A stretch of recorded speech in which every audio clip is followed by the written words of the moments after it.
Actress Roshini Haripriyan அவர்களுக்கு ரீசெண்டா திருமணம் நடந்து முடிஞ்சிருக்கு. ஸோ இது சம்பந்தப்பட்ட போட்டோஸ் அண்ட் வீடியோஸ் தான் இப்ப சோஷியல் மீடியால வைரல் ஆகிட்டு வருது. ஆக்சுவலா விஜய் டிவில டெலிகாஸ்ட் ஆன பாரதி கண்ணம்மா சீரியல்ல கண்ணம்மான்ற கேரக்டர்ல நடிச்சதன் மூலமா மக்கள் மனசுல இடம் பிடிச்சவங்க தான் ஆக்ட்ரஸ் ரோஷினி ஹரிப்பிரியன்.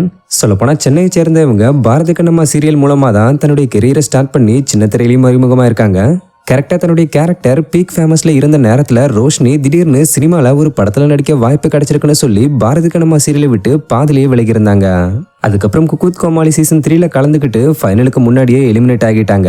அது தொடர்ந்து ரோஷினி சொன்ன மாதிரியே சூரியோட கருடன் படத்துல நடிச்சு தன்னுடைய சினிமா பயணத்தை தொடங்கியிருந்தாங்க. அப்புறம் மெட்ராஸ் மேட்னி, தலைவன் தலைவி போன்ற படங்கள்ல நடிச்சிருக்காங்க. மேலும் படங்கள்ல நடிக்கிறதையே ஃபோக்கஸ் பண்ணிக்கிட்டு வர இவங்களுக்கு இன்னைக்கு காலையில சுந்தரமூர்த்தின்றவர் கூட திருமணம் நடந்து முடிஞ்சிருக்கு. இவரும் சினிமா ஃபீல்ட சேர்ந்தவர்னு தான் சொல்றாங்க. ஸோ இவங்களுடைய இந்த திருமணத்துல ஃப்ரெண்ட்ஸ் அண்ட் ரிலேட்டிவ்ஸ் கலந்துக்கிட்டது மட்டும் இல்லாம சின்ன திரை பிரபலங்களும் சிலர் கலந்திருக்காங்க. குறிப்பா பாரதி கண்ணம்மா சீரியல்ல கூட நடிச்சிருந்த அருண் பிரசாத், ஃபரினா, காவி அறிவுமணி, கண்மணி மனோகரன் எல்லாம் கலந்துக்கிட்டு வாழ்த்திருக்காங்க. மேலும் மேரேஜ் அப்ப எடுக்கப்பட்ட போட்டோஸ் அண்ட் வீடியோஸ் எல்லாம் இப்ப கொஞ்சம் கொஞ்சமா சோஷியல் மீடியால ஸ்ப்ரெட் ஆக ஆரம்பிச்சு ரோஷினியோட ஃபேன்ஸ் பலரையும் இன்பதிர்ச்சிக்குள்ளாக்கிட்டு வருது. ஏன்னா ஆக்ட்ரஸ் ரோஷினி தன்னுடைய திருமணத்தை பத்தி எந்த ஒரு தகவலையுமே துளி கூட வெளியே சொல்லாம இப்படி திடீர்னு கல்யாணம் பண்ணிருக்கிறது அவங்க ஃபேன்ஸை கொஞ்சம் அஃபெக்ட் பண்ணதான் செஞ்சிருக்கு.